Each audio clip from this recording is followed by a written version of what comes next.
হরে কৃষ্ণ। শ্রীকৃষ্ণ চৈতন্য প্রভু নিত্যানন্দ, শ্রী অদ্বৈত গদাধর, শিবাসাদি গৌর ভক্তবৃন্দ, বন্দে মানে আমি প্রণাম করি গুরুন গুরুবর্গকে, ঈশ্বর ভক্তান পরমেশ্বর ভগবানের ভক্তবৃন্দকে। প্রথমে কি বলল? বন্দে আমি বন্দনা করি গুরুন গুরুবর্গকে, ঈশ্বর ভক্তান পরমেশ্বর ভগবানের ভক্তবৃন্দকে। ঈশম পরমেশ্বর ভগবানকে, পরমেশ্বর ভগবানের ভক্তবৃন্দকে। তারপরেই বলছে ঈশম পরমেশ্বর ভগবানকে, ঈশ অবতারকান। ঈশ অবতারকান মানে পরমেশ্বর ভগবানের অবতারগণকে। ঈশ অবতারকান মানে পরমেশ্বর ভগবানের অবতারগণকে। তৎ সেই পরমেশ্বর ভগবানের প্রকাশান প্রকাশসমূহকে, চ এবং তৎ পরমেশ্বর ভগবানের শক্তি শক্তিসমূহকে, কৃষ্ণ চৈতন্য শ্রীকৃষ্ণ চৈতন্য সঙ্গকম মানে নামক। বন্দে গুরুন ঈশ ভক্তান ঈশম ঈশ অবতারকান তৎ প্রকাশান চ তৎ শক্তি কৃষ্ণ চৈতন্য সঙ্গকম। আমি দীক্ষা ও শিক্ষাভেদে গুরুবর্গের পরমেশ্বর ভগবানের ভক্তবৃন্দের, এখানে পরমেশ্বর ভগবানের ভক্তবৃন্দ কারা? শিবাস আদি। ওখানে শিবাস আছে 5টা পঞ্চতত্ত্বের মূর্তিতে। শিবাস আদি, শিবাস এবং তার গৌরীয় বৈষ্ণব ভক্তগণ। শিবাসাদি হচ্ছে পরমেশ্বর ভগবানের ভক্তবৃন্দের। তারপর হচ্ছে পরমেশ্বর ভগবানের অবতারগণের, পরমেশ্বর ভগবানের অবতারগণ কারা? শ্রী অদ্বৈত আচার্য, তিনি মহাবিষ্ণু এবং শিবের অবতার। তাই পরমেশ্বর ভগবানের অবতারগণের শ্রী অদ্বৈত আচার্য আদি। পরমেশ্বর ভগবানের প্রকাশসমূহের, এখানে প্রকাশসমূহকে শ্রী নিত্যানন্দ প্রভু, এখানে পরমেশ্বর ভগবানের শ্রী প্রকাশসমূহের নিত্যানন্দ প্রভু আদি। পরমেশ্বর ভগবানের শক্তিসমূহের, এখানে পরমেশ্বর ভগবানের শক্তি কি? শ্রী গদাধর পণ্ডিত। গদাধর পণ্ডিত শ্রী রাধারানীর শক্তিতে তিনি প্রকাশিত, স্বয়ং রাধারানী হচ্ছে শ্রী গদাধর পণ্ডিত।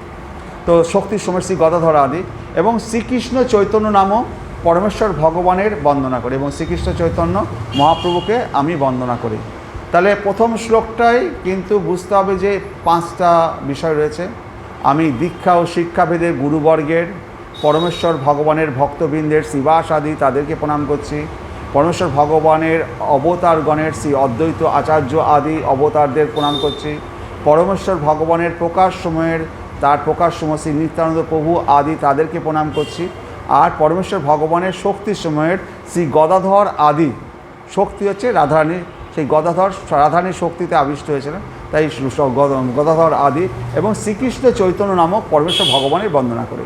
তাহলে প্রথম শ্লোকটা হচ্ছে বন্দে গুরুন ঈশ ভক্তান ঈশম ঈশ অবতারকান তৎ প্রকাশান চ তৎ শক্তি কৃষ্ণ চৈতন্য সঙ্গকম। তারপরে শ্লোক, দ্বিতীয় শ্লোকে বলছে, এখানে আমরা যদি এইবার 1 নম্বর শ্লোক পড়লাম, তো আমরা যদি এখানে 22 নম্বর শ্লোকে যাই, 22 নম্বর শ্লোকে 23 নম্বর শ্লোকে দেখুন লেখা রয়েছে, প্রথম 2 শ্লোকে ইষ্টদেব নমস্কার, সামান্য বিশেষ রূপে দ্বৈত প্রকার। তাহলে প্রথম 2টি শ্লোকে আমরা ইষ্টদেব নমস্কার করছি। এই যে প্রথম শ্লোকটা পড়লাম, আমরা প্রথমে তা অবতারদের, গুরুবর্গের অবতারদের শিবাস আদি, তারপরে হচ্ছে শক্তিসমূহ গদাধর পণ্ডিত, প্রকাশসমূহ নিত্যানন্দ প্রভু এবং অবতার হচ্ছে অদ্বৈত আচার্য। এই যে এগুলো হচ্ছে প্রথম এবং 2 শ্লোকে ইষ্টদেব নমস্কার, ইষ্টদেবকে নমস্কার করছি সামান্য বিশেষের রূপে দ্বৈত প্রকার। এবার দ্বিতীয় শ্লোকটা বলছি, এটাও ইষ্টদেবের নমস্কার। বন্দে শ্রীকৃষ্ণ চৈতন্য নিত্যানন্দৌ সহোদিতৌ গৌরদয়ে পুষ্পবন্তৌ চিত্ত ছন্দ তমুনদৌ। বন্দে শ্রীকৃষ্ণ চৈতন্য নিত্যানন্দৌ সহ উদিতৌ। বন্দে শ্রীকৃষ্ণ চৈতন্য নিত্যানন্দৌ সহ উদিতৌ। উদিত মানে কি? সূর্য যেমন উদিত হয়, সহ উদিতৌ। এই চৈতন্য মহাপ্রভু এবং নিত্যানন্দ 2 ভাই যেন একসাথে, চন্দ্র এবং সূর্য একসাথে উদিত হয়েছে আকাশে। চন্দ্র এবং সূর্য কি একসাথে আকাশে উদিত হয়? হয় না। বা সূর্য যদি উদিত হয়, দিনের বেলায় চন্দ্রটাকে দেখা যায় না। কিন্তু এখানে চন্দ্র এবং সূর্য, সেই চৈতন্য মহাপ্রভু এবং নিত্যানন্দ প্রভু 2জন একসাথে উদিত হয়েছে গৌরদয়ে, এই গৌর মণ্ডলে, গৌরদয়ে পুষ্পবন্তৌ চিত্ত ছন্দৌ তমুনদৌ। বলছে যে বন্দে শ্রীকৃষ্ণ চৈতন্য নিত্যানন্দৌ সহ উদিতৌ গৌরদয়ে পুষ্পবন্তৌ চিত্রৌ ছন্দৌ তমুনুদৌ। বলছে গৌর দেশের পূর্ব দিগন্তে একই সময়ে অতি বিস্ময়করভাবে সূর্য ও চন্দ্রের মতো যারা উদিত হয়েছেন সেই পরম মঙ্গল প্রদাতা এবং অজ্ঞান অন্ধকার নাশক শ্রীকৃষ্ণ চৈতন্য মহাপ্রভু এবং শ্রী নিত্যানন্দ প্রভুকে আমি বন্দনা করি। তাহলে গৌর দেশের পূর্ব দিগন্তে একই সময়ে অতি বিস্ময়করভাবে সূর্য চন্দ্রের মতো যারা উদিত হয়েছেন সেই পরম মঙ্গল প্রদাতা অজ্ঞান ও অন্ধকার নাশক শ্রীকৃষ্ণ চৈতন্য মহাপ্রভু ও শ্রী নিত্যানন্দ প্রভুকে আমরা প্রণাম করি। তাহলে এই যে পুষ্পবন্ত বলে একটা যুগ আছে, এবার এই যুগটা বহু শতকোটি বৎসর বাদে বাদে কখনো কখনো এই পুষ্পবন্ত যুগ আসে যখন চন্দ্র এবং সূর্য একসাথে উদিত হয়। সেই পুষ্পবন্ত যুগের মতোই এই এখন সেই চন্দ্র এবং সূর্য, সেই চৈতন্য মহাপ্রভু নিত্যানন্দ প্রভু দুই ভাই এবং এই গৌর দেশে তারা অজ্ঞান ও অন্ধকার নাশক এবং সে মঙ্গলময় মঙ্গল প্রদাতা অজ্ঞান ও অন্ধকার নাশক শ্রীকৃষ্ণ চৈতন্য মহাপ্রভু শ্রী নিত্যানন্দ প্রভুকে আমরা বন্দনা করি। তাহলে আমরা কি বলল, প্রথম ও দুই শ্লোকের ইষ্টদেব নমস্কার সামান্য বিশেষ রূপে দ্বৈত প্রকার। তাহলে আমরা প্রথম এবং দুটো শ্লোকে ইষ্টদেবকে নমস্কার করলাম। এখানে একটা জিনিস বলছি যে এই যে আমরা চৈতন্য মহাপ্রভুর নিত্যানন্দ প্রভুর যে আমরা চৈতন্য চৈতামৃত পাঠ করছি, তো আমাদের রাধাকৃষ্ণের পাশে চৈতন্য মহাপ্রভু এবং নিত্যানন্দ প্রভু রয়েছে এবং চৈতন্য মহাপ্রভু আমাদেরকে হরেকৃষ্ণ নাম মহামন্ত্র দিয়ে গেছেন নাম জপ করার জন্য। তো আমরা যে ভগবানের সামনে যদি মন্ত্র পড়ি, নানা রকম মন্ত্র আছে, যেমন ব্রহ্মসংহিতা পড়ছেন, নানা রকম পুজোর মন্ত্র আছে, এটা হচ্ছে বৈদিক ভক্তি।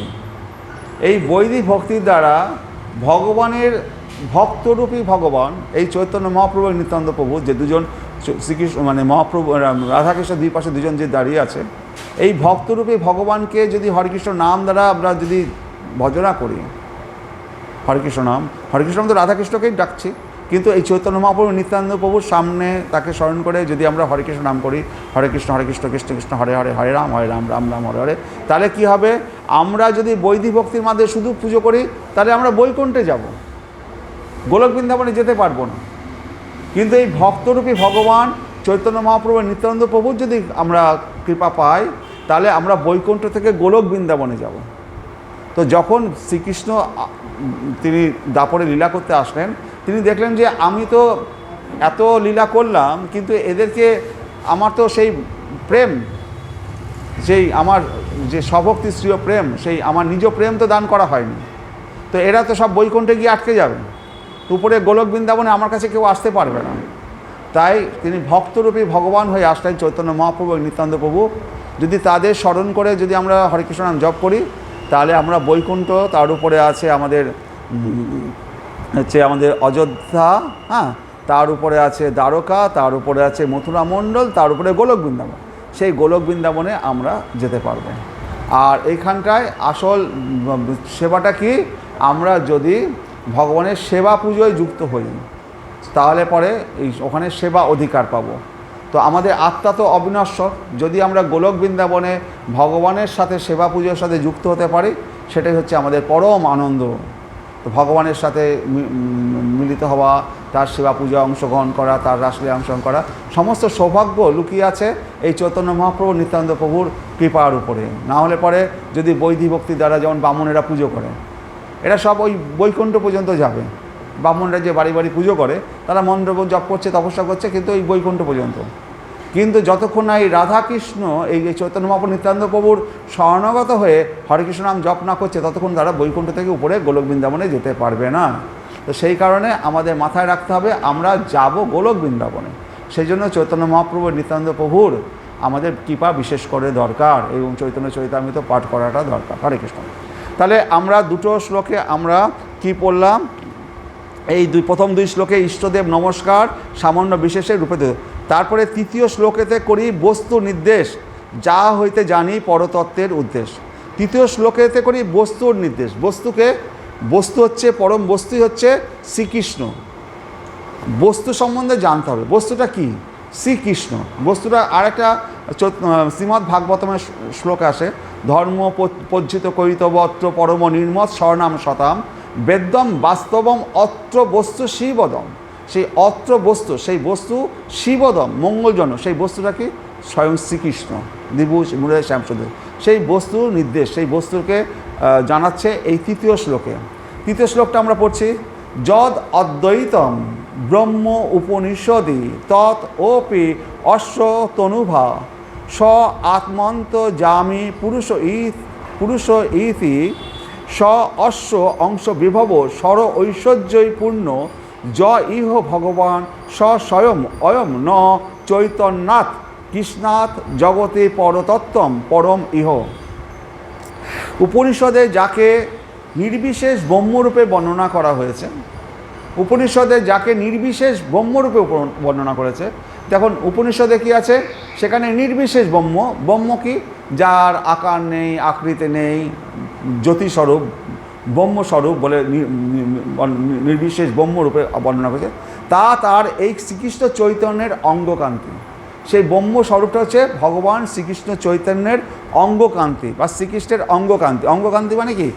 দেখছেন ভগবানের মাথার পিছনটায় একটা জ্যোতি মতো দেখা যাচ্ছে, ওরকম ভগবানের যে অঙ্গকান্তি, যে জ্যোতি ছটা বেরোচ্ছে, সেইটা হচ্ছে নির্বিশেষ ব্রহ্ম। যারা নিরাকারবাদীরা তারা ওই জ্যোতিটাই দেখতে পায়, ভগবানের পর্যন্ত পৌঁছাতে পারে না। ওরা নির্বিশেষ জ্যোতিতেই বিলীন হয়ে যায়, তারা ভগবান পর্যন্ত পৌঁছাতে পারে না। এখানে বলা হচ্ছে ওই ব্রহ্মরূপে যে বর্ণনা করা হয়েছে, এই নির্বিশেষ জ্যোতির কথা, উপনিষদে যে নির্বিশেষ ব্রহ্মরূপ বর্ণনা করা হয়েছে নির্বিশেষ ব্রহ্মরূপে, তার এই শ্রীকৃষ্ণ চৈতন্যের অঙ্গকান্তি, তার অঙ্গকান্তি, ভগবানের অঙ্গকান্তিতেই তারা ডুবে যাচ্ছে। ভগবান পর্যন্ত বলছে, যোগশাস্ত্রে যোগীরা যে পুরুষকে অন্তর্যামী পরমাত্মা রূপে বলেন, আমাদের হৃদয়ের মধ্যে পরমাত্মা রূপে ভগবান আছে, যোগীরা তার সাধনা করছে, ধ্যান করছে, পরমাত্মা দর্শন করা যায়। এই পরমাত্মা রূপী যোগীরা যা সাধনা করছেন, তিনিও তার শ্রীকৃষ্ণ চৈতন্যের অংশ বৈভব। এই পরমাত্মা ভগবান শ্রীকৃষ্ণের অংশ বৈভব। তত্ত্ববিচারে যাকে স্বর ঐশ্বর্যপূর্ণ ভগবান বলা হয়, তত্ত্ববিচারে ভগবানকে স্বর ঐশ্বর্য কাকে বলে? সমগ্র ঐশ্বর্য, সমগ্র বীর্য, সমগ্র যশ, সমগ্র জ্ঞান, সমগ্র বৈরাগ্য, সমগ্র শ্রী, এই ছটা ঐশ্বর্য যার মধ্যে সম্পূর্ণ রূপে আছে, তিনি হচ্ছেন ভগবান। তাকে বলা হচ্ছে স্বর ঐশ্বর্যপূর্ণ। তো একমাত্র শ্রীকৃষ্ণের মধ্যেই সমগ্র যশ, সমগ্র শ্রী, তার মতো সুন্দর আর কেউ নেই, সমগ্র জ্ঞান, তার মতো জ্ঞানী আর কেউ নেই, সমগ্র বৈরাগ্য, তিনি এত রাজ্য জয় করেছেন, কোথাও সেই রাজ্যে গিয়ে জয় করে তাতে রাজা হয়েছেন কি? জয় করেছেন, অন্যকে দিয়ে দিয়েছেন। হ্যাঁ, কুরুক্ষেত্রে জয় হলো, যুধিষ্ঠির তুমি রাজা হও। নরকাসুরকে বধ করলো, তার ছেলেকে রাজা করে দেওয়ার সময়। জরাসন্ধকে বধ করলো, তার ছেলেকে বললো তুমি রাজা হও। তো ভগবানের যদি বৈরাগ্য না থাকতো তাহলে সব জয় করতে আর বলতো আমি রাজা। ভগবানের কোনো কিছুর প্রতি তার আকর্ষণ নেই, তাই সেটা হচ্ছে বৈরাগ্য। তাই বলছে যে তিনি তত্ত্ববিচারে যাকে স্বর ঐশ্বর্যপূর্ণ ভগবান বলা হয়, তিনিও স্বয়ং শ্রীকৃষ্ণ চৈতন্যেরই অভিন্ন স্বরূপ। এই জগতে শ্রীকৃষ্ণ চৈতন্য থেকে ভিন্ন পরতর আর কিছু নেই। এই জগতে শ্রীকৃষ্ণ চৈতন্য থেকে ভিন্ন পরতর আর কিছু নেই। এটা জানিয়ে দিল যে তোমরা যদি মনে করো নির্বিশেষ ব্রহ্ম জ্যোতির কথা চিন্তা করছো, ওটা ভগবানের তার অঙ্গচ্ছটা। যদি মনে করো যে তুমি যোগীদের মতো পরমাত্মা, তাহলে ভগবানের সেটাও অংশ প্রকাশ মাত্র, অংশ বৈভব মাত্র, পরমাত্মার কথা বলো। তত্ত্ববিচারে যদি তুমি বলো যে স্বর ঐশ্বর্যপূর্ণ ভগবান শ্রীকৃষ্ণ, সেটাও ভগবান স্বর ঐশ্বর্যপূর্ণ ভগবানের সাথে চৈতন্য মহাপ্রভুর দুটো অভিন্ন স্বরূপ, দুজনেই একই শ্রীকৃষ্ণ, অভিন্ন স্বরূপ। তাই এই জগতে পরিষ্কার করে শুনে নাও, এই শ্রীকৃষ্ণ চৈতন্য থেকে ভিন্ন পরতত্ত্ব আর কিছু নেই। এই শ্রীকৃষ্ণ চৈতন্য ছাড়া তুমি যদি মনে করো যে আমি শ্রীকৃষ্ণকে চৈতন্য ছাড়া অন্য কাউকে ডাকবো বা অন্য কেউ এর থেকে বড় আছে, তাহলে তুমি ভুল। মানে এটা এই 3 নম্বর শ্লোকে কী করলো, মানে বলল তৃতীয় শ্লোকেতে করি বস্তুর নির্দেশ, যা হইতে জানি পরতত্ত্বের উদ্দেশ। তাহলে তৃতীয় শ্লোকে আমরা যে ভগবান চৈতন্য মহাপ্রভুই, তিনি যে স্বয়ং শ্রীকৃষ্ণ, ওই ব্রহ্মজ্যোতি পরমাত্মা, যে পরমাত্মা আমাদের হৃদয়ের মধ্যে বসে গেছে, এগুলো তার ব্রহ্মজ্যোতি তার অঙ্গচ্ছটা, পরমাত্মা হচ্ছে তার অংশবৈভব। সুতরাং আর এই শ্রীকৃষ্ণ যে যা ভগবানের যে স্বর ঐশ্বর্য আছে তার থেকে তার সাথে এই মহাপ্রভু যে অভিন্ন সত্তা। সুতরাং এই শ্রীকৃষ্ণ চৈতন্য মহাপ্রভু থেকে পরতত্ত্ব আর কিছু নেই, এর থেকে পরতত্ত্ব বলে কোনো কিছু নেই। এটা পরিষ্কার করার জন্য এই শ্লোকটা, য দ্বৈতম ব্রহ্ম উপনিষদি তদপাশ্চতনুভা য অত্যন্ত জামি পুরুষ ইতি সহ সাংস বিভাব স্বর ঐশ্বর্যে পুণ্য জয় ভগবান স স্বয়ময়ম ন চৈতন্যাৎ কৃষ্ণ জগতে পরতত্ত্বম পরমেহ। তাহলে আমরা 3 নম্বর শ্লোকটা পড়লাম যে বস্তুটা কি, বস্তু নির্দেশ করা হয়েছে যে ভগবান চৈতন্য মহাপ্রভুই স্বয়ং শ্রীকৃষ্ণ। তারপরে বলছে 4th শ্লোকেতে করি জগতে আশীর্বাদ সর্বত্র মাগিয়ে কৃষ্ণ চৈতন্য প্রসাদ।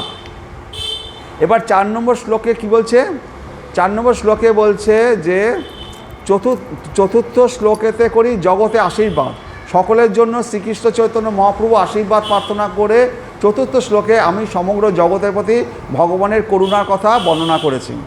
4th শ্লোকে বলছে অনর্পিত চরিম চিরাত করুণায় অবতীর্ণ কলৌ সমর্পয়িতুম উন্নত উজ্জ্বল রসাম সভক্তি শ্রিয়ম হরি পুরট সুন্দর দুতি কদম্ব সন্দীপিত সদা হৃদয় কন্দরে স্ফুরতু ব শচীনন্দন। অনর্পিত, অনর্পিত মানে যা কোনোদিন অর্পিত হয়নি, যা কোনোদিন আপনাকে দেওয়া হয়নি, অনর্পিত যা অর্পিত হয়নি। চরিম মানে পূর্বে, চিরাত বহুকাল পর্যন্ত, বহুকাল পূর্বে বহুকাল পর্যন্ত যা আপনাকে দেওয়া হয়নি, অর্পিত করা হয়নি। করুণায়া করুণাবশত অবতীর্ণ, এই অবতীর্ণ হয়েছেন কলৌ এই কলিযুগে সমর্পয়িতুম, সমর্পয়িতুম মানে সমর্পণ করার জন্য উন্নত উজ্জ্বল রসাম, উন্নত উজ্জ্বল রস স্বরূপ স্বভক্তি শ্রিয়ম। তাহলে উন্নত উজ্জ্বল রস কি? 5টা রস আছে, শান্তরস, দাস্যরস, সক্ষরস, বাৎসল্যরস আর মধুর রস। তার মধ্যে উন্নত উজ্জ্বল রস হচ্ছে মধুর রস। গোপীরা যেভাবে শ্রীকৃষ্ণের সাথে প্রেমলীলায় তাদের সাথে যুক্ত হয়েছিলেন, সেই রস হচ্ছে উন্নত উজ্জ্বল রস। সেই উন্নত উজ্জ্বল রসাম, সেই উন্নত উজ্জ্বল রস আমাদেরকে দিতে এসছে তার স্বভক্তি, তার নিজের ভক্তি, শ্রিয়ম সম্পদ, হরি পরমেশ্বর ভগবান পুরট স্বর্ণ থেকেও সুন্দরতম দুটি কদম্ব সন্দীপিত, সেই কদম্ব ফুল দেখেছেন, দুটি কদম্ব সন্দীপিত স্বর্ণ থেকেও সুন্দর তার অঙ্গকান্তি।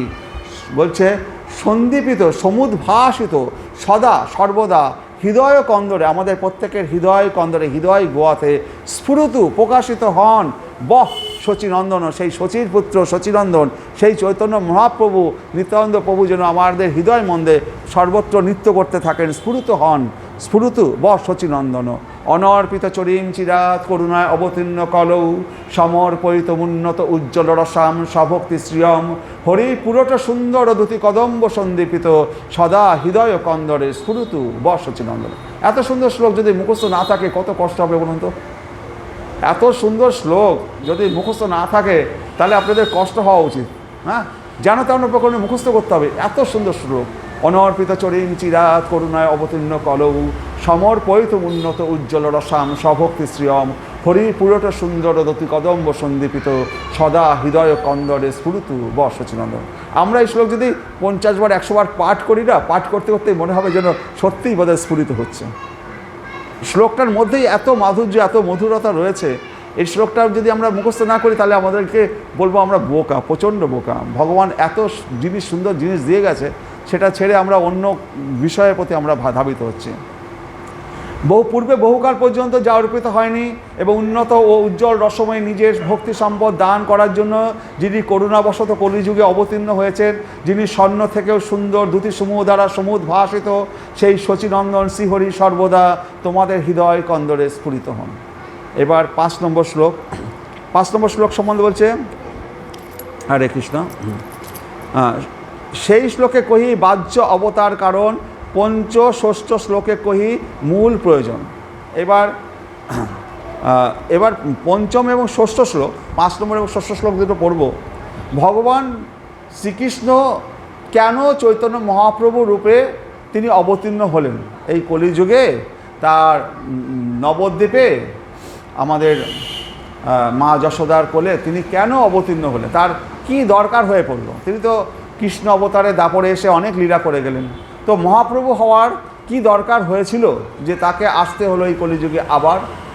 তো এখানটায় হলো কি, যখন শ্রীকৃষ্ণ গোপীদের সাথে লীলা করছেন, শ্রীকৃষ্ণ তো রসবৈষ, এবং গোপীরা এবং রাধারানী যেভাবে কৃষ্ণের সাথে যখন প্রেম নিবেদন করছে, তো কৃষ্ণের সাথে প্রেম নিবেদনে রাধারানী এবং গোপীরা যত বেশি আনন্দিত হচ্ছে, যত রস আস্বাদন করছে, এবং তাদের মধ্যে রস আস্বাদন করার ফলে তাদের মধ্যে যে প্রকাশগুলো হচ্ছে, ভগবান শ্রীকৃষ্ণ স্বয়ং রসস্বরূপ হয়েও সত্ত্বেও সেটা ভগবান শ্রীকৃষ্ণ সেটা বুঝতে পারছেন না। তা আমাকে আস্বাদন করার ফলে, আমার সাথে প্রেমলীলা করার ফলে এটা কী এমন আনন্দ পায় সেটা আমি জানতে পারি না। ভগবানের কাছে এটা একটা অজানা বস্তু যে আমাকে পেয়ে ওরা আনন্দ পাচ্ছে, কিন্তু আমি সেটা আনন্দ পাচ্ছি না। খেজুর গাছে রস হয়েছে, সেই রস আমরা খেয়ে আনন্দ পাচ্ছি, খেজুর গাছ কি আনন্দ পায়? খেজুর গাছের রস রয়েছে, খেজুর গাছ কি রস খেয়ে আনন্দ পাবে? রস খেতে পারে? খেতে পারে না।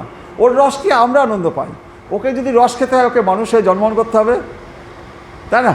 তারপরে গাছ থেকে রস পেরে খেতে হবে, তবেও বুঝতে পারবে খেজুর গাছের রসটা কী সুস্বাদু।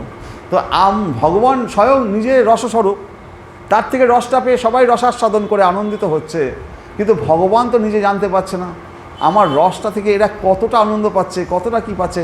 আমি যদি এই রাধা রানী, রাধা ভাবদূতি সুমিলিতম, রাধা ভাবকে অঙ্গীকার করে যদি আমি কৃষ্ণ কৃষ্ণ বলে ডাকতে পারতাম, কৃষ্ণ হা কৃষ্ণ বলে কাঁদতে পারতাম, তাহলে পরে সেই রসটা আমি পেতে পারতাম, তবে আমি জানতে পারতাম এই রসের আস্বাদনটা কী। আমার থেকে রস পেয়ে ওরা আস্বাদিত আনন্দিত হচ্ছে, কিন্তু আমার রস রয়েছে, কিন্তু আমি আনন্দিত হতে পারছি না, আমি সেই রসের আস্বাদন করতে পারছি না।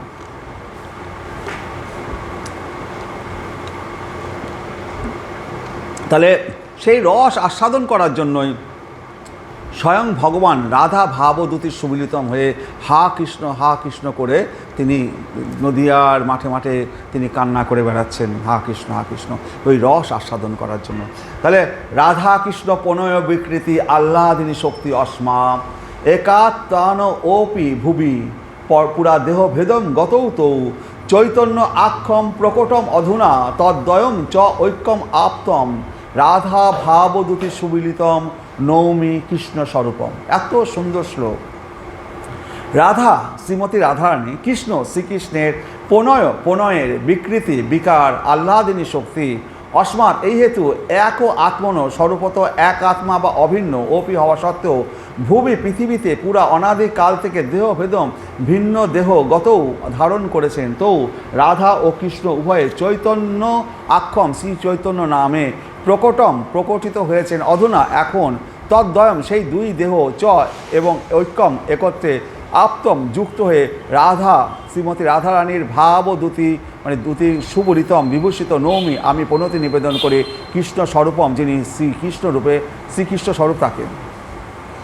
তা বলছি যে শ্রী রাধিকা শ্রীকৃষ্ণের প্রণয়ের বিকার স্বরূপা, শ্রী রাধিকা শ্রীকৃষ্ণের প্রণয়ের বিকার স্বরূপা। তো আমরা যদি দুধটাকে মন্থন করি, প্রথমে মাখনটা উঠে আসে, মাখনটাকে যে জাল দিলে তারপরে ঘিটা উঠে আসে।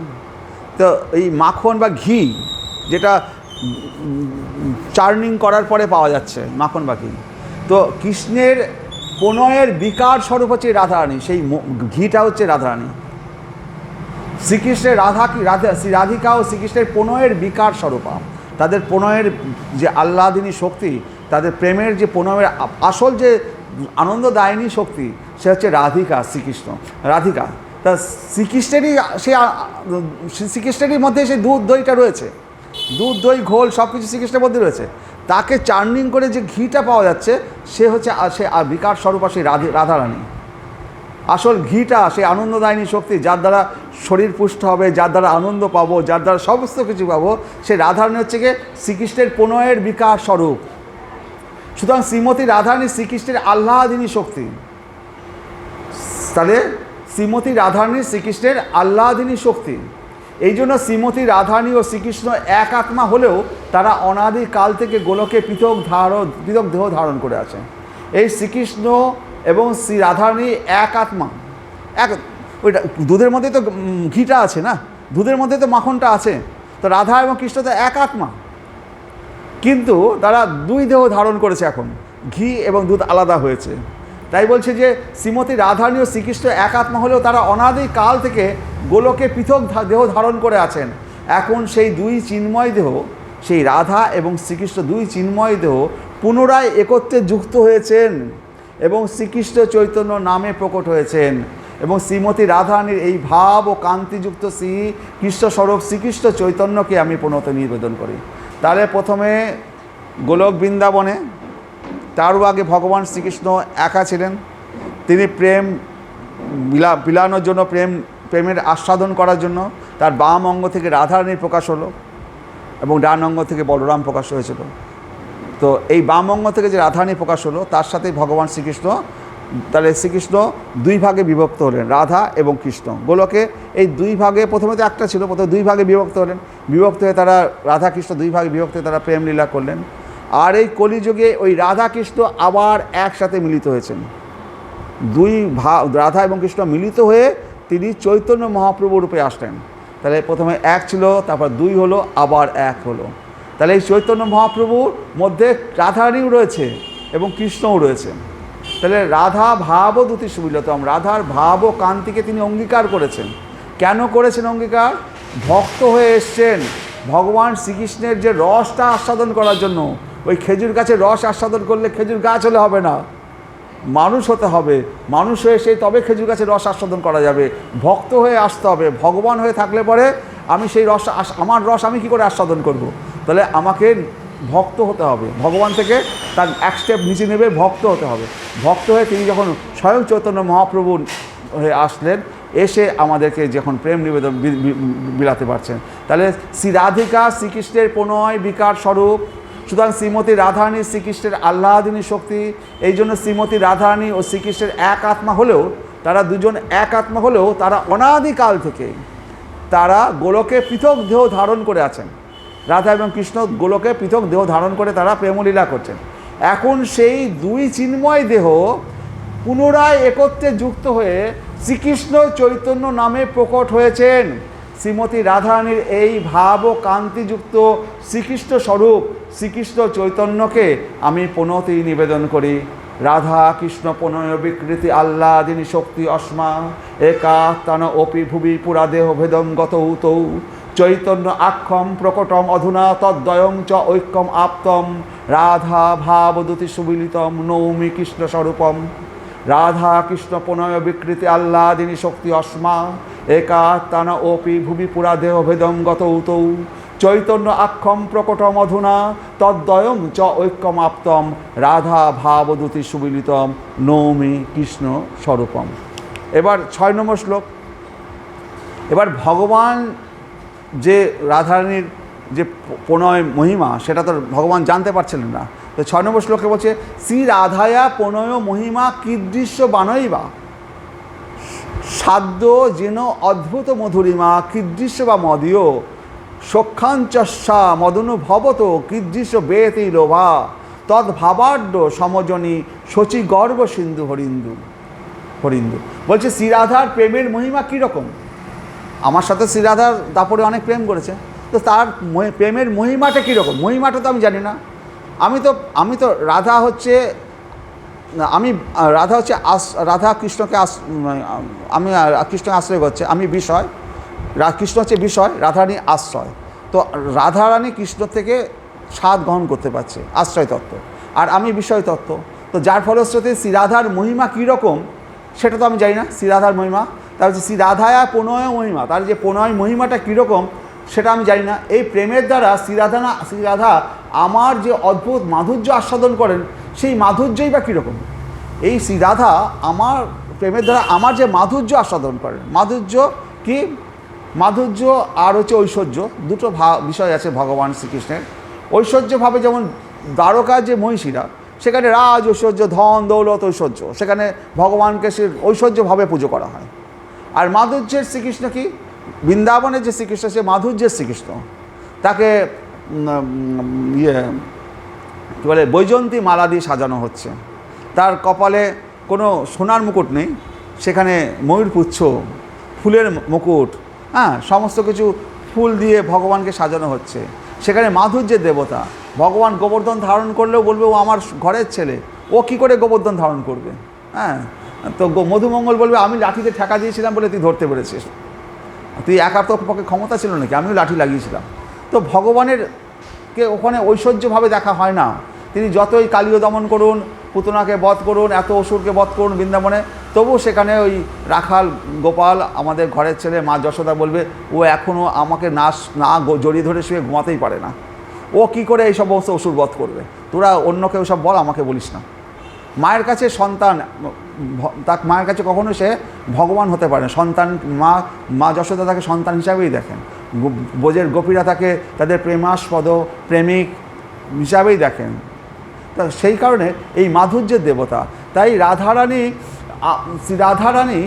যে সেই মাধুর্য আমার যে মাধুর্য আস্বাদন করে, সে প্রেমের দ্বারা শ্রী রাধা আমার যে অদ্ভুত মাধুর্য আস্বাদন করেন, সেই মাধুর্যই বা কীরকম, সে কীরকম মাধুর্য আস্বাদন করে সেটা তো আমার জানা নেই। আমার মাধুর্য আস্বাদন করলো এই মাধুর্য আস্বাদন করে শ্রী রাধা যে সুখ অনুভব করেন, সেই সুখই বা কীরকম। আমার প্রেমের মহিমা কীরকম সেটা আমি জানি না। শ্রীরাধার যে প্রেমের মহিমা কী সেটা আমি জানতে পারছি না। প্রেমের দ্বারা শ্রী রাধারানী আমার যে মাধুর্য আস্বাদন করে, সেই মাধুর্য বা কীরকম সেটা আমি জানি না। এবং আমার মাধুর্য আস্বাদন করে শ্রী রাধার যে সুখ অনুভব করেন, সেই সুখই বা কীরকম, সেই সমস্ত বিষয়ে আমার একটা লোভ জন্মেছে। সেই লোভ জন্মানোর ফলে শ্রী রাধার ভাব যুক্ত হয়ে শ্রীকৃষ্ণ স্বরূপ চন্দ্র শচীগর্ভ সিন্ধুতে আবির্ভূত হয়েছেন। এই লোভের ফলে এই তিনটে জিনিস জানার যে লোভ, এই লোভকে সংবরণ করার জন্য, লোভকে সংবরণ না করে লোভটাকে জানার জন্য তিনি শ্রীরাধার ভাব শ্রীকৃষ্ণ রূপ চন্দ্র শচীগর্ভ সিন্ধুতে, শচী দেবীর গর্ভ সিন্ধুতে, গর্ভ সিন্ধু মানে সমুদ্র, গর্ভ সিন্ধুতে আবির্ভূত হয়েছেন আমাদের স্বয়ং শ্রীকৃষ্ণ চৈতন্য মহাপ্রভু রূপে। তাহলে শ্রীরাধায়া প্রণয় মহিমা কীদৃশ্য বানৈবা, সাধ্য যেন অদ্ভুত মধুরিমা কীদৃশ্য বা মদীয়, সক্ষাঞ্চস্য মদন ভবত কীদৃশম ব্যতিলোভা, তদ্ভাবাঢ্য সমজনী শচীগর্ভ সিন্ধু হরিন্দু। তাহলে সেই শ্রী হরি শচীগর্ভ সিন্ধুতে আবির্ভূত হয়েছেন। তার এই যে তিনটে লোভ, সেই লোভটাকে জানার জন্য। তাহলে শ্রীরাধায়া প্রণয় মহিমা কীদৃশ্য বানৈবা, সাধ্য যেন অদ্ভুত মধুরিমা কীদৃশ্য বা মদীয়, সক্ষাঞ্চস্য মদন ভবত কীদৃশম ব্যতিলোভা, তদ্ভাবাঢ্য সমজনী শচীগর্ভ সিন্ধু হরিন্দু। তারপরে হচ্ছে আমাদের 7 নম্বর শ্লোক। এবার বলছে যে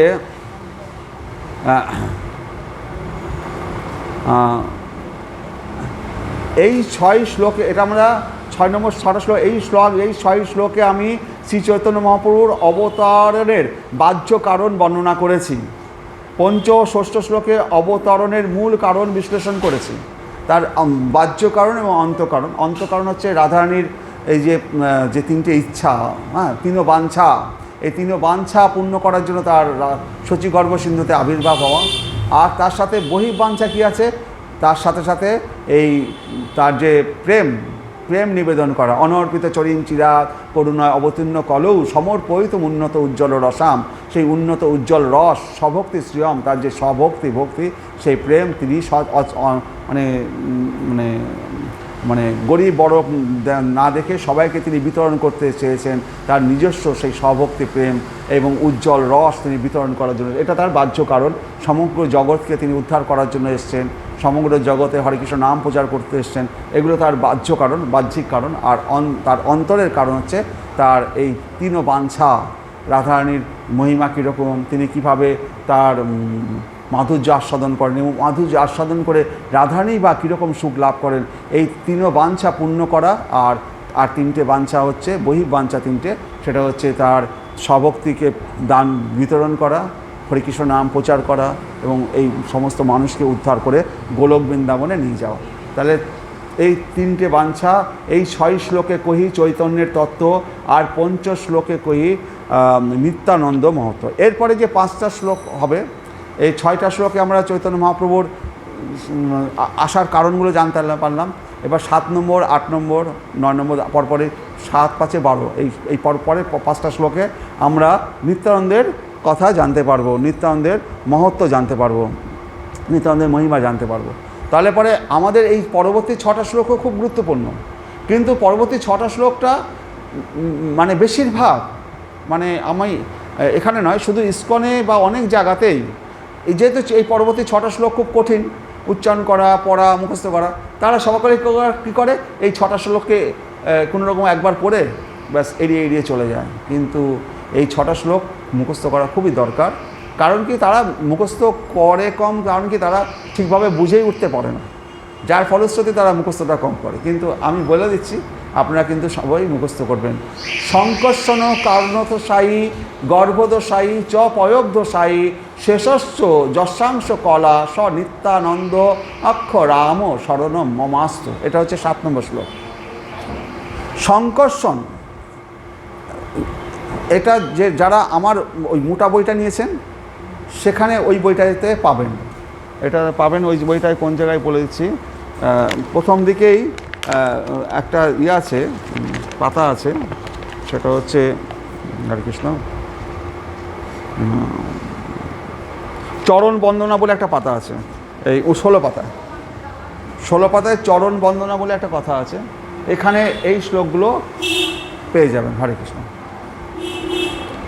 সংকর্ষণ কারণতসায়ী গর্ভদশায়ী চ পয়োগ্ধসায়ী শেষস্য যশাংশ কলা স নিত্যানন্দাক্ষ রাম শরণম প্রপদ্যে।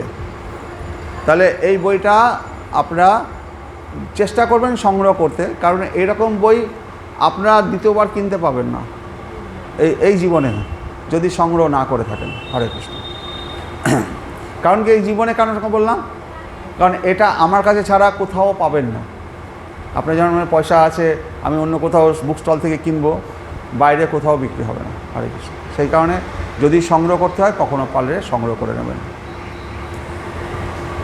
তা হচ্ছে সংকর্ষণ পরবোমে অধিপতি নারায়ণের দ্বিতীয় বুহ মহাসংকর্ষণ কারণতসায়ী কারণ সমুদ্রের জলে শায়িত প্রথম পুরুষাবতার কারণদকসায়ী বিষ্ণু গর্ভদক সমুদ্রে শায়িত দ্বিতীয় পুরুষাবতার গর্ভদকসায়ী বিষ্ণু চ এবং পয়োব্ধিসায়ী ক্ষীর সমুদ্রে শায়িত তৃতীয় পুরুষাবতার ক্ষীরদকসায়ী বিষ্ণু শেষনাগ অনন্তদেব চ এবং যশ যার অংশ কলা মানে অংশের অংশ স তিনি নিত্যানন্দক্ষণ শ্রী নিত্যানন্দ নামক রাম শ্রী বলরাম শরণম আশ্রয় মম অস্তু হন। তাহলে সংকর্ষণ কারণদকসায়ী বিষ্ণু, গর্ভদকসায়ী বিষ্ণু, ক্ষীরদকসায়ী বিষ্ণু ও অনন্তদেব যার অংশ কলা সেই শ্রী নিত্যানন্দ নামক বলরাম আমার আশ্রয় হন।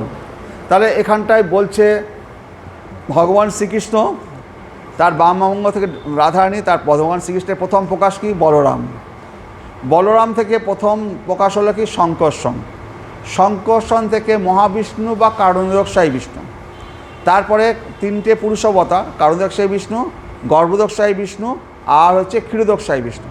তাহলে বলরাম, তারপরে হচ্ছে সংকর্ষণ থেকে মহাবিষ্ণু আর কারণদকসায়ী বিষ্ণু কিন্তু একই জন। অনেক সময় বলে মহাবিষ্ণু শুনলাম, আবার কারণদকসায়ী বিষ্ণু, দুটো বিষ্ণু নাকি? না, মহাবিষ্ণু আর কারণদকসায়ী বিষ্ণু একজন। এই কারণদকসায়ী বিষ্ণু কি আছে, যার রোমকূপ থেকে অনন্ত কোটি ব্রহ্মাণ্ড সৃষ্টি হচ্ছে, তার নিঃশ্বাস থেকে রোমকূপ থেকে অনন্ত কোটি ব্রহ্মাণ্ড সৃষ্টি হচ্ছে। অনন্ত কোটি ব্রহ্মাণ্ড যেমন আমরা যদি জলে ডুব দিই, নিঃশ্বাস ফেলি, হাওয়াটা গোল বল আকারে উপরে উঠে আসবে, ঠিক সেই রকম কারণ সাগরে শায়িত আছেন কারণদকসায়ী বিষ্ণু। তার শরীরের লোমকূপ থেকে যে বাষ্প বেরোচ্ছে সেগুলো লোমকূপ থেকে নিঃশ্বাস থেকে অনন্ত কোটি ব্রহ্মাণ্ড সৃষ্টি হচ্ছে। এই মহাবিশ্বে অনন্ত কোটি ব্রহ্মাণ্ড সৃষ্টি হচ্ছে এই কারণদকসায়ী বিষ্ণু থেকে। তারপরে আসছে গর্ভদকসায়ী বিষ্ণু। এই যে ব্রহ্মাণ্ডটা সৃষ্টি হলো, প্রত্যেক ব্রহ্মাণ্ডের মধ্যে গর্ভদকসায়ী বিষ্ণু সেটার মধ্যে প্রবেশ করলেন। গর্ভ উদক ও সায়ী। গর্ভদক ভগবানের আমাদের গা থেকে যেমন ঘাম বেরোয়, এই গর্ভদকসায়ী বিষ্ণুর শরীর থেকে যে উদক বা ঘাম নিঃসৃত হলো, তার থেকে ওই ব্রহ্মাণ্ডটা অর্ধেকটা পূর্ণ হয়ে গেল। সেই গর্ভদকসায়ী বিষ্ণু, সেই গর্ভ উদকে তিনি শায়িত হলেন। সেই অনন্ত সাপের উপরে শায়িত আছে বিষ্ণু, মা লক্ষ্মী দেবী তার পদ টিপছে। সেই গর্ভদকসায়ী বিষ্ণুর নাভি থেকে একটা নাল পদ্মফুল উঠল। সেই পদ্মফুলের উপর ব্রহ্মা সৃষ্টি হলো। আর এই নালের মধ্যে এই 14টা ভুবন অবস্থান করছে। এই নালের মধ্যে মাঝখানে আছে আমরা ভূলোকে, নিচে অতল, বিতল, তলাতল, রসাতল, পাতাল, উপরে মহালোক, তপলোক থেকে ব্রহ্মলোক পর্যন্ত। এই 14 ভুবনে ভগবানের নাভি থেকে যে নালটা উঠেছে তার মধ্যে আমরা অবস্থান করছি। এটা হচ্ছে গর্ভদক্ষায় বিষ্ণু। আর ক্ষীরোদক্ষায় বিষ্ণু আমাদের হৃদয়ের মধ্যে পরমাত্মা আছে, অচিন পাখি। সে যদি উড়ে যায় ব্যাস আমার জীবাত্মা শেষ। অচিন পাখি যেই পরমাত্মা, অচিন পাখি খাঁচায় বন্দি হয়ে আছে, সেই অচিন পাখি যদি খাঁচা থেকে উড়ে যায় তাহলে আর কিছু করা যাবে? হ্যাঁ, তাহলে আমাদের গল্প শেষ। সেই পরমাত্মারূপী অচিন পাখি প্রত্যেকের হৃদয়ের মধ্যে তিনি বসে আছেন। তাহলে কারণদক্ষায় বিষ্ণু, গর্ভদক্ষায় বিষ্ণু, ক্ষীরদক্ষায় বিষ্ণু এখানে সেই শ্লোকে বলছে। আর এটা এই যে 3টে বিষ্ণু, যার অংশ ও কলা, এই বিষ্ণু ও অনন্তদেব, অনন্তদেব সেই যে বাসুকী সাপ, সেই অনন্তদেবের উপর সাপ শুয়ে আছে। এই অনন্তদেব যার অংশ ও কলা, কার অংশ ও কলা? শ্রী নিত্যানন্দ নামক বলরাম। এই বলরাম থেকে তো এরা আসছে। সেই শ্রী নিত্যানন্দ নামক বলরাম আমার আশ্রয় হন, সেই বলরাম যেন আমার আশ্রয় হয়, তাকে আমি প্রণাম করি। তাহলে সংকর্ষণ কারণতসায়ী গর্ভদশায়ী চ পয়োব্ধসায়ী শেষস্য যশাংশ কলা স নিত্যানন্দাক্ষ রাম শরণম মমাস্তু। তাহলে সংকর্ষণ এগুলো উচ্চারণ করা, মুখস্থ করা, পড়া মুখস্থ কঠিন বলে সবাই কী করে, পালিয়ে চলে যায়।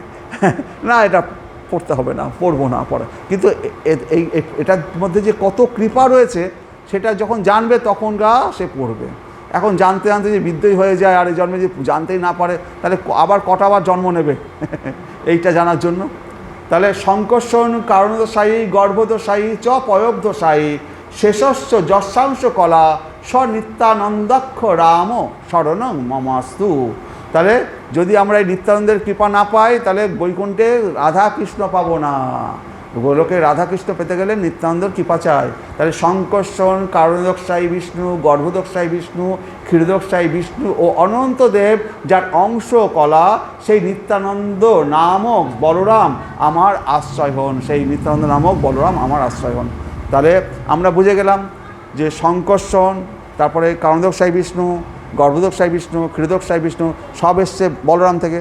যার অংশ এবং অংশ কলা সেই নিত্যানন্দ নামক সেই বলরাম আমার আশ্রয় হন, আমি যেন তার আশ্রয় গ্রহণ করতে পারি, তার প্রণাম গ্রহণ করতে পারি। তারপরে 8 নম্বর শ্লোক। যেহেতু এখানে একটা জিনিস বুঝতে হবে, এখানে কারণদক্ষায়, এবার এই যে 7 থেকে 12 পর্যন্ত বললো না নিত্যানন্দের গুণগান, তার কারণ হচ্ছে এই পরবর্তীতে যেমন এই কারণদক্ষায় বিষ্ণুর মন্ত্র আছে, তারপরে গর্ভদক্ষায় বিষ্ণুর মন্ত্র আছে, তারপরে পরমত ক্ষীরদক্ষায় বিষ্ণুর মন্ত্র আছে, সেইগুলো পরপর দেওয়া আছে এক একটা আলাদা আলাদা।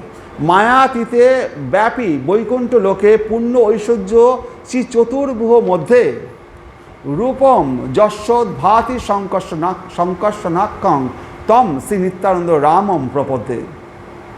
বলছে মায়াতীত সর্বব্যাপক বৈকুণ্ঠ লোকে বাসুদেব, সংকর্ষণ, প্রদ্যুম্ন, অনিরুদ্ধ এই পূর্ণ ঐশ্বর্য সমন্বিত চতুর্ভুহের মধ্যে যিনি সংকর্ষণ রূপে বিরাজমান, সেই নিত্যানন্দ স্বরূপ বলরামের শ্রীচরণ কমলে আমি প্রপত্তি করি। তাহলে আমরা প্রথমে যখন আমরা বললাম বলরাম, বলরাম কোথায়? বৃন্দাবনে মা যশোদার ওখানে রোহিণী পুত্র বলরাম। তো বৃন্দাবনে শ্রীকৃষ্ণ এবং বলরাম লীলা করেছে। সেই শ্রীকৃষ্ণ বৃন্দাবনে কী নামে পরিচিত ছিল? যশোদা দুলাল। যখন সেই শ্রীকৃষ্ণ মথুরায় আসলো তখন কি ওকে যশোদা দুলাল বলবে? তাহলে বলবে কি দেবকী পুত্র বাসুদেব। হ্যাঁ, বাসুদেবের পুত্র, কারণ কি তার পিতা বাসুদেব। যখন ওই শ্রীকৃষ্ণ বৃন্দাবনে ছিল তখন শ্রীকৃষ্ণই বলেছে, যখন যশোদা দুলাল বলেছে, নন্দ সুত শ্রীকৃষ্ণ বলেছে। সেই শ্রীকৃষ্ণ যখন কংসবধ করতে বৃন্দাবনে মথুরায় আসলো তখন কৃষ্ণকে কী বলে ডাকছে? বসুদেবের পুত্র। হ্যাঁ, আর দেবকী পুত্র। তখন তো আর যশোদা দুলাল বলছে না, তখন তো আর নন্দসুত বলছে না, তখন বসুদেব।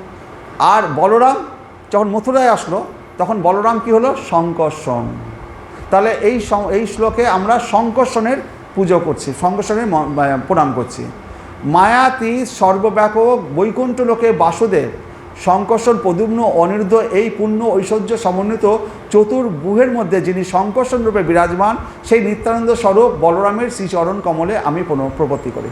তাহলে মথুরায় যে বলরাম মথুরায় এসে সংকর্ষণ হলো, এই সংকর্ষণ এই চতুর্ভুহ দুইবার হয়েছে।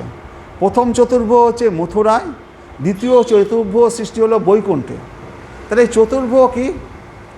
চতুর্ভুহটা কিছুই না, ভগবান শ্রীকৃষ্ণ 4টে ভাগে বিভক্ত হলেন: বাসুদেব, সংকর্ষণ, প্রদ্যুম্ন, অনিরুদ্ধ। যেমন অনিরুদ্ধ যিনি, তিনি ভগবানের নাতি, প্রদ্যুম্নের ছেলে অনিরুদ্ধ। প্রদ্যুম্ন হচ্ছে কামদেব, অনিরুদ্ধ হচ্ছে মনের দেবতা। যদি আমাদের মন কন্ট্রোলে না থাকে, তাহলে ভগবানের সামনে প্রণাম করতে গিয়ে মন পড়ে থাকবে বাড়িতে, আরে আমি চাবিটা ফেলে এসেছি। প্রণাম করছেন কিন্তু মনে মনতে বলছে চাবিটা ফেলে আসলাম, আমি বাড়িতে এখন ঢুকুট করে, তো মনটা ওইদিকে চলে গেল। প্রণামটা তাহলে কী হলো? অর্ধেক প্রণাম হলো, অর্ধেক প্রণাম হলো না। তাহলে মনটা ভগবানের পায়ে সম্পূর্ণভাবে রাখতে পারলাম না, আমাদের মনটাকেও তো ঠিক রাখতে হবে। তো অনিরুদ্ধ হচ্ছে আমাদের মনের দেবতা। তো ভগবান চতুর্ভুজ সৃষ্টি হয়েছে দুই জায়গায়, একটা হচ্ছে মথুরা মণ্ডলে আর একটা হচ্ছে বৈকুণ্ঠে। সেই চতুর্ভুজ কি? বাসুদেব, সংকর্ষণ, প্রদ্যুম্ন, অনিরুদ্ধ। বাসুদেব, সংকর্ষণ, প্রদ্যুম্ন, অনিরুদ্ধ। এই 4জনকে যদি আমরা কন্ট্রোল করতে পারি, 4জনকে যদি আমরা ডাকতে পারি, তাহলে পরে কী হচ্ছে, 4জন যদি আমার তাদেরকে প্রণাম করে তাদেরকে যদি আমি তাদের কৃপাটা পেতে পারি, তাহলে আমরা আমাদের কামটাকে, লোভটাকে আমরা সংবরণ করতে পারবো, আমরা আমাদের মনটাকে সংবরণ করতে পারবো, ভগবানের শ্রীচরণে আমরা মনটাকে দিতে পারবো। আর সংকর্ষণ বলরামের কৃপায় আমরা ভগবানের বৃন্দাবনে, গোলক বৃন্দাবনকে পাবো। তাহলে এইখানটায় এই মন্ত্রে আমরা দেখতে পাচ্ছি যে আমরা সংকর্ষণের প্রণামটা করছি, যে মায়াতি সর্বব্যাপক বৈকুণ্ঠ লোকে বাসুদেব, সংকর্ষণ, প্রদ্যুম্ন, অনিরুদ্ধ, এই পূর্ণ ঐশ্বর্য সমন্বিত চতুর্ভুহের মধ্যে যিনি সংকর্ষণ রূপে বিরাজমান, সেই নিত্যানন্দ স্বরূপ বলরামের শ্রী চরণ কমলে আমি প্রপত্তি করি। তাহলে এবার শ্লোকটা দেখি। হরে কৃষ্ণ। মায়া অতীতে, মানে মায়া সৃষ্টির অতীত, মায়া অতীতে ব্যাপী সর্বব্যাপক বৈকুণ্ঠ লোকে, চিৎজগতে বৈকুণ্ঠ লোকে পূর্ণ ঐশ্বর্যে, সমগ্র ঐশ্বর্য সমন্বিত শ্রী চতুর্ভুহর মধ্যে বাসুদেব, সংকর্ষণ, প্রদ্যুম্ন ও অনিরুদ্ধ, এই চতুর্ভুহের মধ্যে রূপ যস্য যার উদ্ভাতি প্রকাশ পাচ্ছে সংকর্ষণ আখ্যাম, সংকর্ষণ নামক তম, তাকে শ্রী নিত্যানন্দ রামম, শ্রী নিত্যানন্দ স্বরূপ বলরামের প্রপত্তি করি। হরে কৃষ্ণ। তাহলে কী বলছে? মায়াতীতে ব্যাপী বৈকুণ্ঠ লোকে পূর্ণ ঐশ্বর্য চতুর্ভুহ মধ্যে রূপম যশ ভাতি সংকর্ষণাক্ষং তম শ্রী নিত্যানন্দ রামম প্রপদে। মায়াতি সর্বব্যাপক বৈকুণ্ঠ লোকে বাসুদেব, সংকর্ষণ, প্রদ্যুম্ন ও অনিরুদ্ধ, এই পূর্ণ ঐশ্বর্য সমন্বিত চতুর্ভুহের মধ্যে যিনি সংকর্ষণ রূপে বিরাজমান, সেই নিত্যানন্দ স্বরূপ বলরামের শ্রী চরণ কমলে আমি প্রপত্তি করি। তারপরে 9 নম্বর শ্লোক। হরে কৃষ্ণ। মায়া ভত্তা মানে মায়া শক্তির প্রতি, মায়া শক্তির প্রতি মায়া ভত্তা, অজণ্ড সঙ্গ মানে ব্রহ্মাণ্ড সময়ের আশ্রয়, মানে আশ্রয় অঙ্গ, যার শ্রী অঙ্গ, সেতে তিনি শয়ন করেন সাক্ষাৎভাবে কারণ অম্বসী মধ্যে, কারণ সমুদ্রের মাঝখানে, যশ যার এক অংশ শ্রী প্রমাণ পরম পুরুষ আদি দেব, সেই আদি পুরুষাবতার তম, তাকে শ্রী নিত্যানন্দ রামম, শ্রী নিত্যানন্দ রূপী বলরামকে প্রপদ্যে আমি প্রপত্তি করি। তাহলে মায়াভত্তা, স্বয়ং শ্রীকৃষ্ণ হচ্ছে মায়ার প্রতি, মায়ার শক্তির প্রতি। সেই শ্রীকৃষ্ণ সংকর্ষণ সেই বাসুকি সাপের উপর শায়িত থাকে।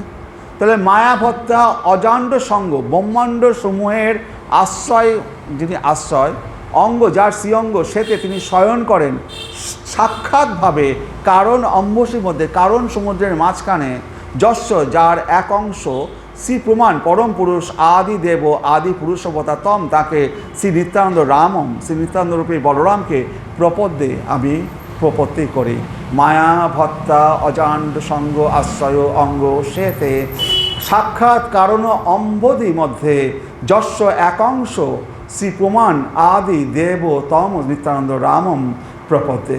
ব্রহ্মাণ্ড সময়ের আশ্রয় রূপ এবং মায়া শক্তির অধীশ্বর, কারণ সমুদ্রের সাহিত্য আদি পুরুষ কারণোৎসাহী বিষ্ণু, যার এক অংশ সেই শ্রী নিত্যানন্দ রূপী বলরামের শ্রীচরণ কমলে আমি প্রপত্তি করি। তাহলে এখানে কারণোদকশায়ী বিষ্ণুর প্রণাম করা হচ্ছে। তাহলে কারণোদকশায়ী বিষ্ণু এসছে তো বলরাম থেকে। তাহলে ব্রহ্মাণ্ড সময়ের আশ্রয়রূপ এবং মায়া শক্তির অধীশ্বর কারণ সমুদ্রের সাহিত্য আদিপুরুষ কারণোদকশায়ী বিষ্ণু। সেই কারণোদকশায়ী বিষ্ণু কাছ থেকে এসছে, বলরাম থেকে এসছে না, বা মহাবিষ্ণু থেকে এসছে। কারণোদকশায়ী বিষ্ণু যার এক অংশ সেই নিত্যানন্দ রূপী, এই নিত্যানন্দ রূপী বলরামের একটা অংশ হচ্ছে এই কারণোদকশায়ী বিষ্ণু। এই নিত্যানন্দ কল্যাণের এক অংশ বলরামের শ্রীচরণ কমলে আমি প্রপত্তি করি। কারণোদকশায়ী বিষ্ণু নিত্যানন্দের একটা অংশ। এবার তাহলে গর্ভোদকশায়ী বিষ্ণুকে কি বলবো? শ্রীকৃষ্ণের প্রথম প্রকাশ বলরাম। বলরামের থেকেই সংকর্ষণ, বলরামই হচ্ছে নিত্যানন্দ প্রভু। তো এবং শ্রীকৃষ্ণ এবং বলরামের মধ্যে কোনো পার্থক্য নেই। শ্রীকৃষ্ণের প্রথম প্রকাশ হচ্ছে বলরাম, তো বলরামের সাথে শ্রীকৃষ্ণের কোনো পার্থক্য নেই। কিন্তু শ্রীকৃষ্ণের মধ্যে শ্রীকৃষ্ণেরকে পেতে গেলে পরে শ্রীকৃষ্ণ আসার আগে বলরাম আসছেন, কারণ বলরাম এসে কী করছেন, বলরামের তার যে সজ্জাটা হবে, তিনি কোথায় বসবেন, কোথায় তিনি জন্মগ্রহণ করবেন, সব কিছুই বলরাম। তিনি নিজেই ভগবানের আসনটা বলরাম, ভগবান সেখানে খাটটা যে শোবে সেই খাটটাও বলরাম। ভগবানের সেবার জন্য বলরাম সবসময় মানে ভগবানের সেবার কাজে নিযুক্ত আছে। তো ভগবানের থেকে আলাদা তো কেউ নয়, আমরাও ভগবানের থেকে আলাদা নই, আমরাও ভগবানের থেকে আলাদা নই, কিন্তু আমরা ক্ষুদ্র, তারা মহান। হ্যাঁ, এটা বুঝতে হবে। আমরাই ভগবানেরই অংশ, কিন্তু আমরা ক্ষুদ্রতম একটা ক্ষুদ্র কণা। হ্যাঁ, একটা ক্ষুদ্র কণা তার, আর তারা, আমরা হচ্ছে ক্ষুদ্র, তারা বিভু, তারা অনেকটা তাদের সত্য। তো বলরাম আর শ্রীকৃষ্ণের মধ্যে কোনো পার্থক্য নেই, কিন্তু শ্রীকৃষ্ণ যে লীলা করেন বলরাম সেরকম, বলরামও রাসলীলা করেছেন।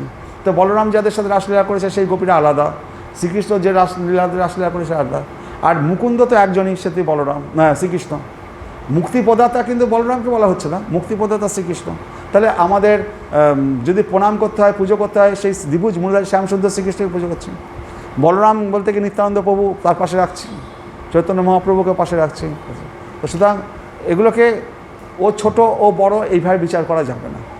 একটা আগুন থেকে হাজারখানা আগুন জ্বালাতে পারেন, প্রত্যেকটি আগুনের শক্তি সমান, কিন্তু প্রথম প্রদীপটাকে শ্রীকৃষ্ণ, তার থেকে হাজার হাজার প্রদীপ জ্বালানো হয়েছে।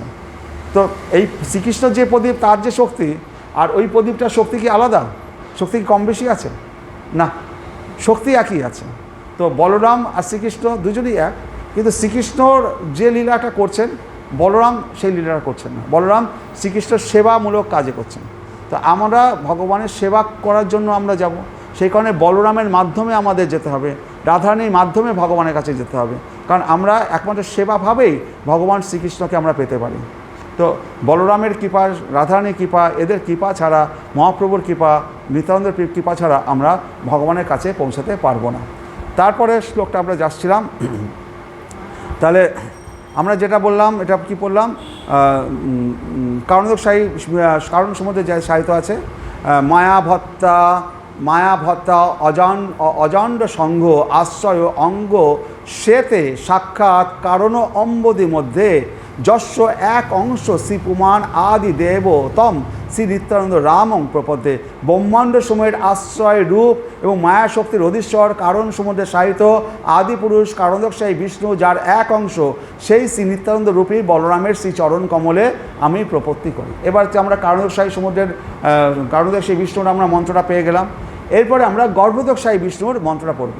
তাহলে কারণোদকশায়ী বিষ্ণুর এক বলেছে বলরামের এক অংশ, বা নিত্যানন্দ প্রভুর এক অংশ হচ্ছে কারণোদকশায়ী। তাহলে এই গর্ভোদকশায়ী বিষ্ণুর সামনে আমরা পড়ব অংশ অংশ, মানে কারণোদকশায়ী বিষ্ণু এক অংশ, তার অংশ হচ্ছে গর্ভোদকশায়ী বিষ্ণু। তাহলে তাই এখানে বলেছে যস্য অংশ অংশ, যস্যাংশাংশ, যস্য অংশ অংশ, ওখানে একটা অংশ বলেছিল, এখানে দুবার অংশ শব্দ ব্যবহার করেছে।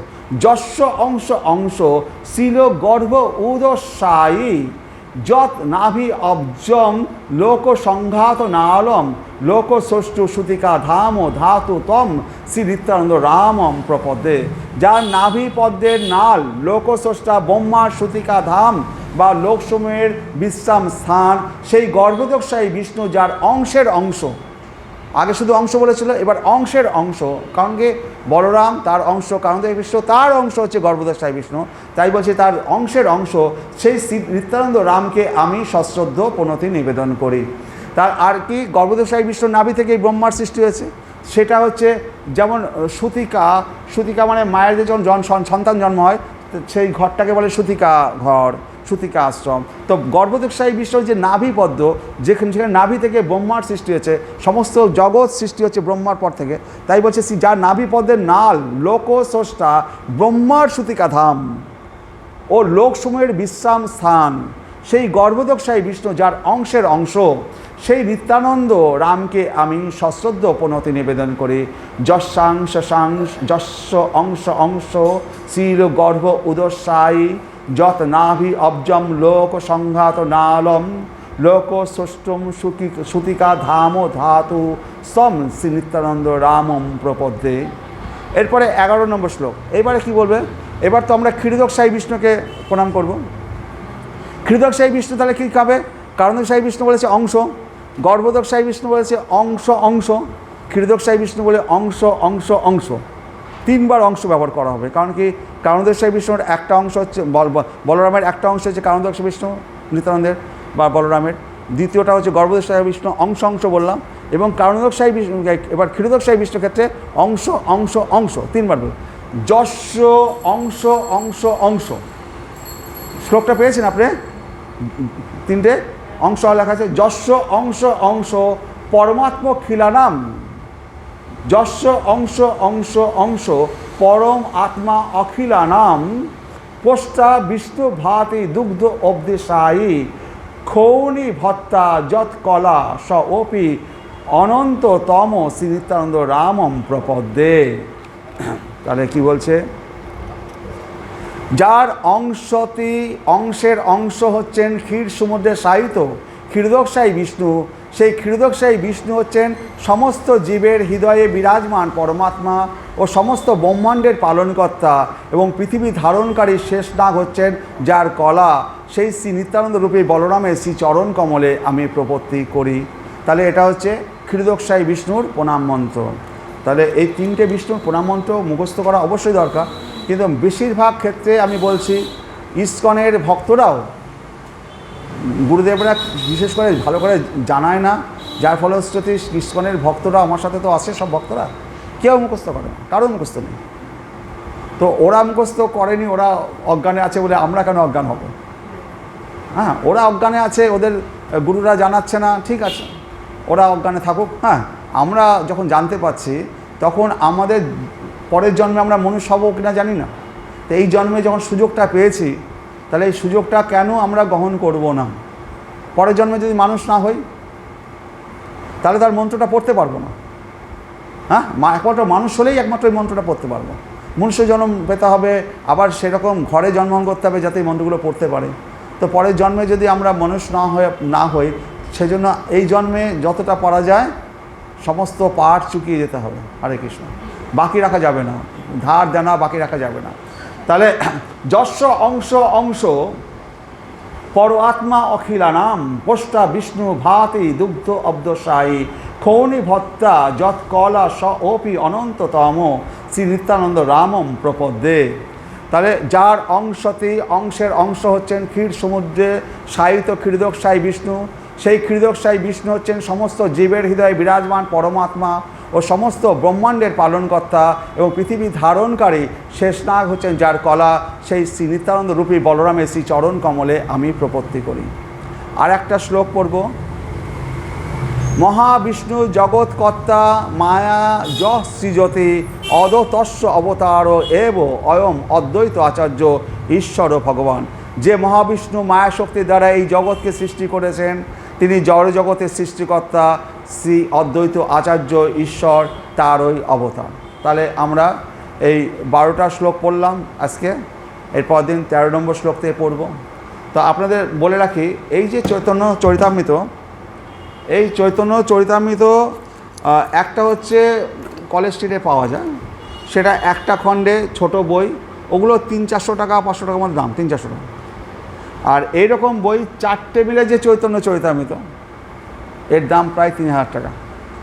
তো এখন ভগবান যাকে যেমন দিয়েছে, যদি কারোর পয়সা কম থাকে তাহলে পরে কলেজ স্ট্রিটের চৈতন্য চরিতামৃত একটা খণ্ডে 400-500 টাকার মধ্যে পেয়ে যাবেন। আর যাদের ভগবান কৃপা করবে তারা 3000 টাকা দিয়ে এরকম চৈতন্য চরিতামৃত নেওয়ার চেষ্টা করবেন। কারণ জীবনে জেনে রাখবেন, বাঙালি হয়েছি, আর এই চৈতন্য চরিতামৃত যদি কারোর ঘরে না থাকে তাহলে তার বলে না সনাতন সনাতন এই সমস্ত বড় বড় কথা আমরা বলে বেড়াই। যদি সনাতন হতে হয়, হিন্দু হতে হয়, আর চৈতন্য চরিতামৃত যদি ঘরে না থাকে তাহলে কিসের হিন্দু?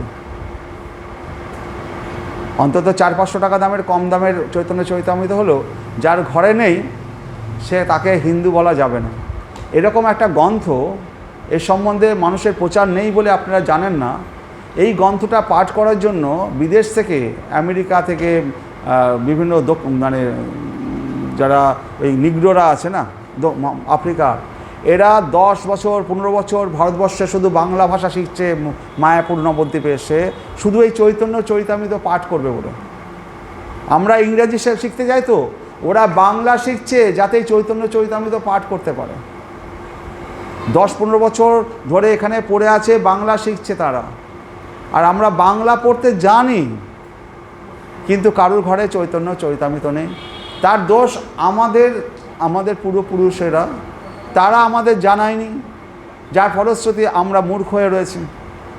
উচিত ছিল আমাদের পূর্বপুরুষদের সবাই জানানো, যেমন আমি আপনাদের জানাচ্ছি বলে আপনি এখন জানতে পারছেন। তাহলে এতদিন কেন জানেননি? আপনাদের মা বাবাদের যখন 10 বছর 8 বছর বয়স ছিল তখনই তাদের জানানো উচিত ছিল, তাদের ঘরে চৈতন্য চরিতামৃত রাখা উচিত ছিল, তবে তো আপনারা শিখবেন। কিন্তু যার ফলশ্রুতি, আপনাদের দোষ দিচ্ছি না, আমাদের সামাজিক কাঠামোটাই এরকম হয়ে গেছে যে আমরা কেউ বই পড়বো না, একেবারে এসছি, ব্যাস জীবনটাকে উপভোগ করলাম, তারপরে একদিন মরে গেলাম, বলে হরি হরি বল, হয়ে গেল। এত বড় সম্পদ চৈতন্য মহাপ্রভু, সারা ব্রহ্মাণ্ডের যা সম্পদ, ধন দৌলত ঐশ্বর্য বলেন, কোটি কোটি টাকার যে সম্পদ, বিলিয়ন বিলিয়ন ডলারের যে সম্পদ, সেই রাজার সন্তান আমরা, সেই সমগ্র পুরো রাজ্য তিনি আমাদের দিয়ে গেছেন। আর আমরা পাগল সন্তান। পাগল হলে কী হবে? সেই রাজার ছেলে রাজার সিংহাসনে বসতে পারবে না তো। আমরা হচ্ছে মহাপ্রভুর পাগল সন্তান, এখন মাথায় পাগল, মূর্খ পাগল। তো আমরা সেই রাজ্যকে ভোগ করার যোগ্যতা অর্জন করতে পারলাম না। আমরা যোগ্য হব তবে তো তার সিংহাসনে তার ধন দৌলত ভোগ করতে পারবো, রাজ্য সিংহাসনে বসতে পারবো। তিনি তো সব দিয়ে গেছেন, সবার রাজ্য পুরো দিয়ে গেছেন, সমগ্র ব্রহ্মাণ্ড এখন আমাদের হাতে ছেড়ে দিয়ে গেছে। নাও শুধু পাগল না হয়ে সিংহাসনে বসো। এই পাগল থেকে মানুষ হব, এই জায়গাটাই আমরা আসতে পারিনি, এখনও মানুষ হতে পারিনি। ভগবানের সন্তান হওয়ার, রাজার ছেলে যদি পাগল হয়, সে কি রাজার সিংহাসনে বসতে পারবে না। আমরা সেরকম পাগল সন্তান। এটা শুনতে হয়তো খারাপ লাগছে, হ্যাঁ, কিন্তু সত্যি করে বলছি, আমি নিজেকেও বলছি, আমরাও তো জেনেছি পরে, হ্যাঁ, আমরা পরে জেনেছি, আপনাদের জানাচ্ছি, আপনারা পড়ুন, জানুন, হ্যাঁ।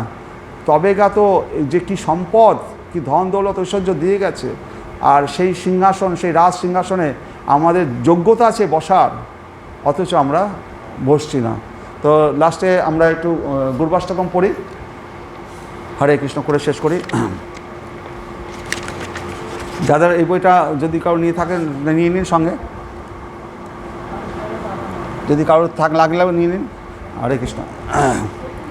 গুরবাষ্টকম প্রথম পাতার পরেই আছে, জাস্ট একটা পাতা, গুরবাষ্টকম। হরে কৃষ্ণ।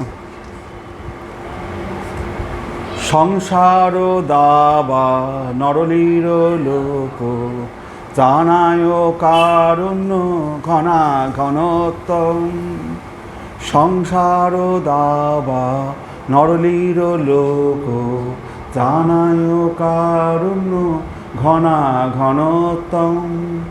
প্রাপ্তস্য কল্যাণ গুণান্নবস্য, বন্দে গুরু শ্রী চরণারবিন্দম। প্রাপ্তস্য কল্যাণ গুণান্নবস্য, বন্দে গুরু শ্রী চরণারবিন্দম। মহাপ্রভু কীর্তন নিত্য গীত, বাদিত্র মধ্য মনসরসেন। মহাপ্রভু কীর্তন নিত্য গীত, বাদিত্র মাদ্য মনসরসেন রোমাঞ্চ কম্পা অশ্রুতরঙ্গ ভাজ বন্দে গুরু শ্রী চরণারবিন্দম রোমাঞ্চ কম্পা অশ্রুতরঙ্গ ভাজ বন্দে গুরু শ্রী চরণারবিন্দম শ্রীবিগ্রহ আরাধন নিত্য নানা সিঙ্গার তন্মন্দির মাজ্য নাদ শ্রীবিগ্রহ আরাধন নিত্য নানা সিঙ্গার তন্মন্দির মাজ্য নাদ যুক্তশ্চ ভক্তাংশ নিযুঞ্জত অপি বন্দে গুরু শ্রী চরণারবিন্দম যুক্তশ্চ ভক্তাংশ নিযুঞ্জত অপি বন্দে গুরু শ্রী চরণারবিন্দম চতুর্বিধ শ্রী ভগবৎ প্রসাদ সাধন্য তৃপ্তান হরিভক্ত সঙ্গান চতুর্বিধ শ্রী ভগবৎ প্রসাদ সাধন্য তৃপ্তান হরিভক্ত সঙ্গান কৃত্যৈব তৃপ্তিম ভজত সদৈব বন্দে গুরু শ্রী চরণারবিন্দম কৃত্যৈব তৃপ্তিম ভজত সদৈব বন্দে গুরু শ্রী চরণারবিন্দম শ্রীরাধিকা মাধবয়োর পার মাধুর্য লীলা গুণরূপ নাম নাম শ্রীরাধিকা মাধবয়োর পার মাধুর্য লীলা গুণরূপ নাম নাম প্রতিক্ষণাস্বাদনলোলুপস্য বন্দে গুরু শ্রী চরণারবিন্দম প্রতিক্ষণাস্বাদনলোলুপস্য বন্দে গুরু শ্রী চরণারবিন্দম নিকুঞ্জ জুন রতিকেলি সিদ্ধই যা জালি ভিড় জু নিরপেক্ষ নিয়া নিকুঞ্জ জুন রতিকেলি সিদ্ধই যা জালি ভিড় জু নিরপেক্ষ নিয়া তপ্তাদি দাক্ষা অতিবল্লবস্য বন্দে গুরু শ্রী চরণারবিন্দম তপ্তাদি দাক্ষা অতিবল্লবস্য বন্দে গুরু শ্রী চরণারবিন্দম সাক্ষাৎ ঋত্তেন সমস্ত শাস্ত্রই রুক্তস্তথা ভাবত এব সদ্ভি সাক্ষাৎ ঋত্তেন সমস্ত শাস্ত্রই রুক্তস্তথা ভাবত এব সদ্ভি কিন্তু প্রভর্য প্রিয় এব তস্য বন্দে গুরু শ্রী চরণারবিন্দম কিন্তু প্রভর্য প্রিয় এব তস্য বন্দে গুরু শ্রী চরণারবিন্দম যস্য প্রসাদাৎ ভগবৎ প্রসাদ যস্য প্রসাদান নগতি কুতোপি যস্য প্রসাদাৎ ভগবৎ প্রসাদ যস্য প্রসাদান নগতি কুতোপি ধায়ংস্তবংস্তস্য যশস্বী সন্ধম বন্দে গুরু শ্রী চরণারবিন্দম ধ্যায়ংস্তবংস্তস্য যশস্বী সন্ধম বন্দে গুরু শ্রী চরণারবিন্দম হরে কৃষ্ণ কৃষ্ণ কৃষ্ণ হরে হরে হরে রাম রাম রাম হরে হরে হরে কৃষ্ণ কৃষ্ণ কৃষ্ণ হরে হরে হরে রাম রাম রাম হরে হরে হরে কৃষ্ণ।